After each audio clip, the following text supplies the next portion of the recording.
Hey, everyone. Welcome back to What's Happening in Real Estate This Week. We've got Conrad Zurini here with REMAX, Escarpment REMAX, Niagara, broker owners of probably the second biggest or the biggest brokerage in Canada and North America. And then we got Mission 35 Mortgages, a large broker, and he does it better than the banks. You've probably seen his signs. And myself, Rob Golfi, with REMAX, Escarpment. And Brian's in costume. Brian's in costume. He's going as Miami Vice, John Johnson, today. Oh. Sorry, I didn't notice that, Brian. I didn't notice that. In the background. He's waiting in the car. Come on, Miami Vice, I did Johnson. see. I did. I know. I missed. You know what? I got to get into scarf weather. I know it's scarf weather right now. What, Brian, I'm so sorry. I didn't see the wind blowing in your hair. You know, like the. I should have noticed you as Don Johnson. And he's got a white Testarossa too. Yeah. You know. Yeah, totally. Well, you know what? I got to tell you something. Like, I get these little things on my Instagram, and it shows Don Johnson, and, you know, him walking, cool dude. He was a cool looking dude. That guy, man, he played a great part. Like, he was in his prime when he was doing Miami Vice, man. That was a great show. Great show. Yeah, it was. Yeah. So, guys, Bank of Canada, key interest rate to 2.25 signals no further cuts being considered for now. I don't think they'll do another cut. Now, question, Brian, you're the expert in the mortgage business. You wrote 2 books. Are you on your third one? God knows what you can write about fucking mortgages. Yep. I don't know, man. It's good for insomnia. It's good for insomnia. Listen, I'm gonna write a book. I'm gonna write a book. I'm gonna go to ChatGPT tonight. Write book. I need 50 pages, 100 pages with lots of pictures on mortgages. I'll see. So, guys, they did that. So now the average. Okay, the 5-year rate, has that changed? No. No, 5-year rate hasn't changed. Only the variable rate, quarter point. But here's the thing. I'm going to say something, because you look at the Bank of Canada statement, and this happens every single time.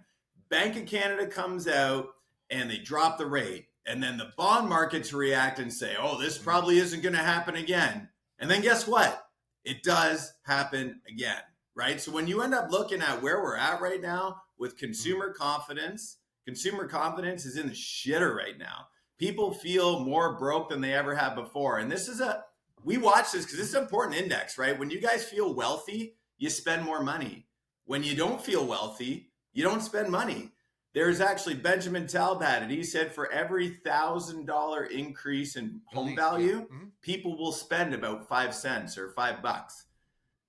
So when we're not feeling, and that's when he said you go out to dinner on the house. I love that line. But basically, so we're not feeling that right now. So I don't know. I wouldn't be surprised. I think right now, steady Eddie. But you come beginning of December again, and all these numbers I don't know if we I will. I'm going to be honest with you. Quarter point. I would not. Even with this quarter point, will it trigger the market? I don't think it's going to trigger the market enough. I think we're too. I just think we're in the middle of a flatline market right now, and I think we're going to be sitting there for a little bit, but. Which is wild because like employment was up in September. Like they're really flying blind right now as far as I'm concerned, because employment was up and he says, well, and it was full-time employment. Don't give me the part-time crap, right? And inflation was up. So I was betting on the quarter point, but I'll tell you, I'm with Rob on this one.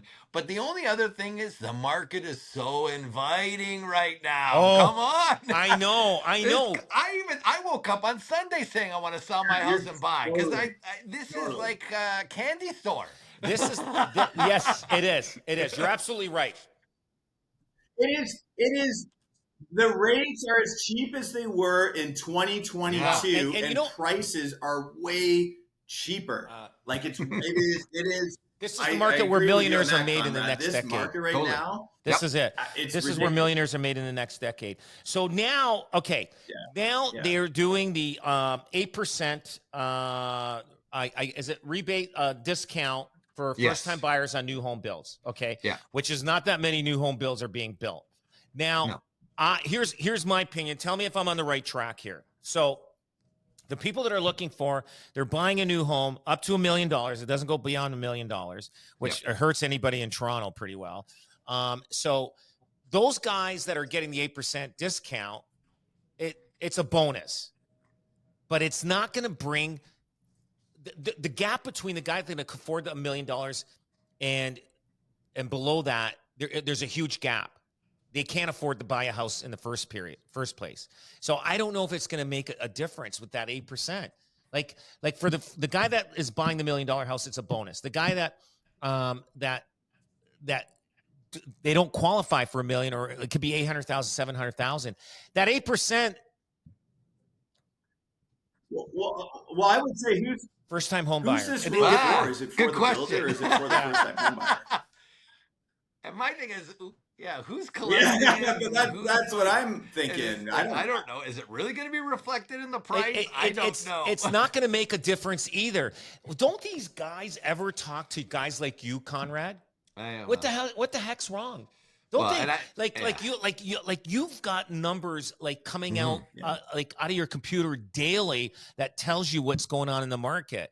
And like I'm surprised that the government says, listen, we got to go in the trenches. We got to go with those people and find out what things. Get a room of like 50 people and get their opinions of what to do. They don't do this. They go, oh, let's try this, and let's try this, and let's do this, let's do this. Yeah, they don't have the data. They have the data, but they don't have the data, and they don't have it like in real time. So they're really kind of and they're pandering. Look, the builder lobby, construction industry, lumber, all that kind of stuff has really been looking for something here.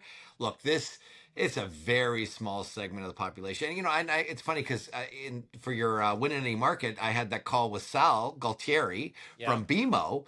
And it was an interesting thing he said. He says, I've never gone with CMHC numbers. We've never thought this was a supply side issue ever.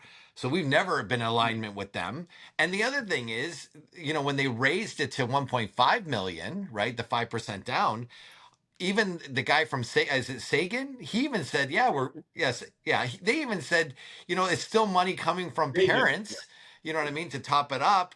And then when I pushed him and said, look, the stuff between 1 million and 1.5 million is down 20% in 2025 from 2024. So it's not moved the needle at all. No, and it's not there's, I say fish where the fish are, and there ain't those fish, like you just said, that are in that million or 1 million can qualify with their incomes between 1 million and 1.5 million. It's impossible. Well, it's funny on that note you just said, Conrad, from the 1 to 1.5 million, the CMHC stats out of people who went from a 25-year to a 30-year, 50% of those people would have qualified under a 25-year. They just opted for a 30-year to decrease their cash flow, like to end up making it cheaper for them. So to your point, like there was a tiny bit, that's it. But most of the people took advantage of that mortgage rule to reduce their payments. So question and is, they would have qualified anyways. Conrad, I got to ask, I'm not sure if you know this number or not. I didn't send you any information on this. But what's the percentage? What's the percentage of renters now versus owners? Is it 30% renters? I think we're over 30, like probably. Yeah, I would say between because 30 to 35% and growing. Yeah, 32. Do you think we're going to be 50-50? Because I know Germany is pretty high up there. Am I if I'm correct? I think you're going to see a 60-40 thing, but you got to remember too, and Brian may qualify this. I would say 30% of Canadians don't have a mortgage. We're not talking a huge, I would say like, let's say 35% rent. Then there's another 30 that don't, or 28%. Then the balance have mortgages, right? So, those, and I think we're going to go to that point where those people without mortgages, they'll continue to buy. They may buy multiple properties if they see opportunity, or they'll move up. And you're seeing it in the luxury side; they are moving up. Yeah. So you're dealing with 35% in this mortgage conundrum, so to speak. So.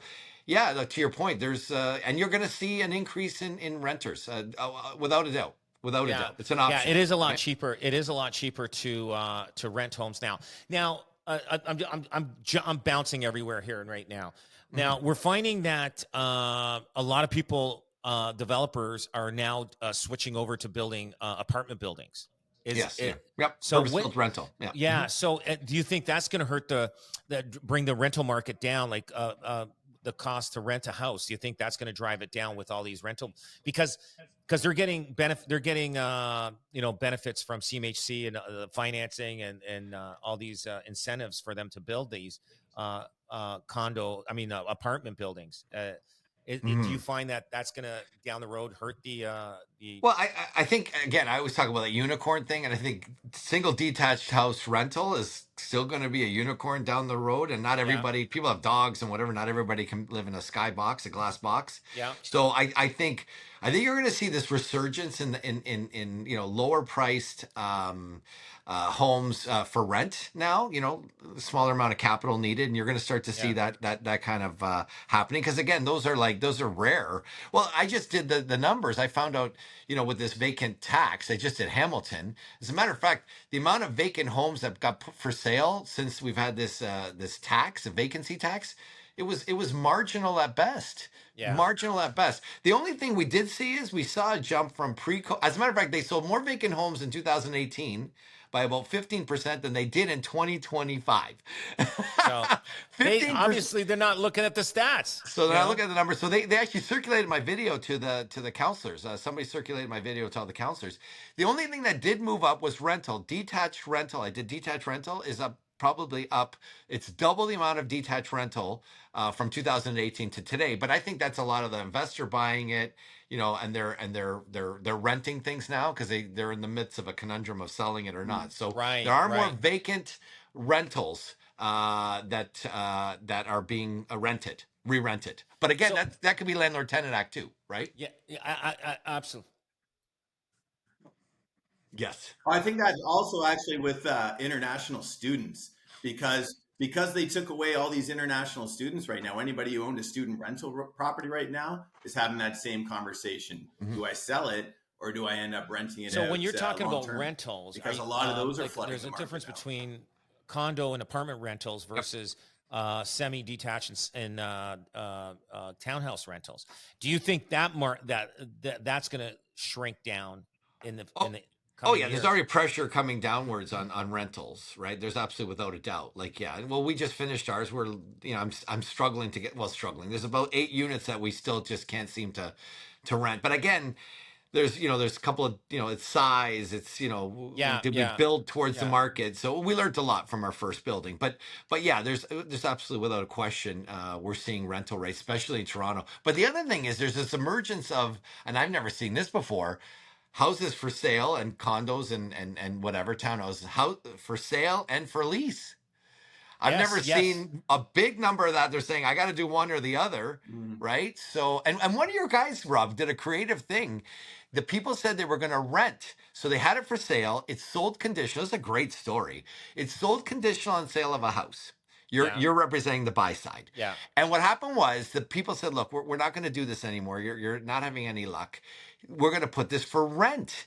And your guy came up with a great idea saying, you know what, can we still have notice? So, when you buy conditional sale of a house, I want to explain it to people that what happens is if another bona fide offer comes in, the listing agent gives the first guy's notice, 48 hours to firm up, and just for the audience sake, right? Anyway, your guy came up with a great idea.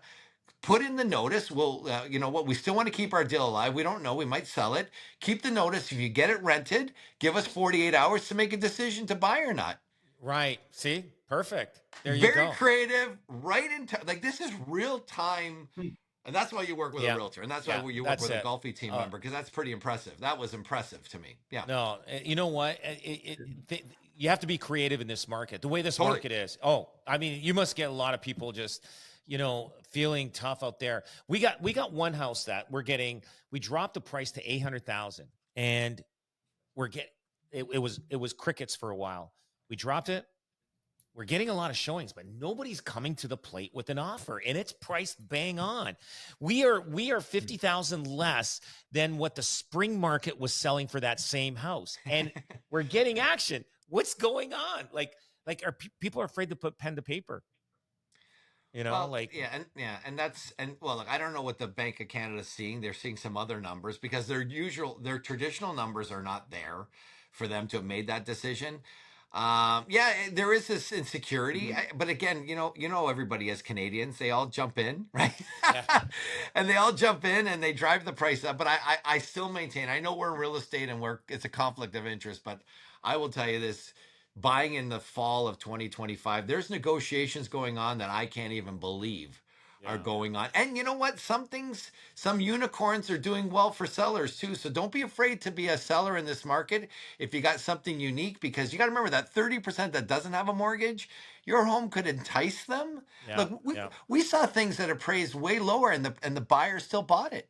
It appraised low, but the buyer said, I've always wanted to live in this neighborhood, always wanted this type of house. I'm good with it. I'm going for it. So you just don't know. There's winners on both sides of the ledger, buyers and sellers. Yeah. That's it.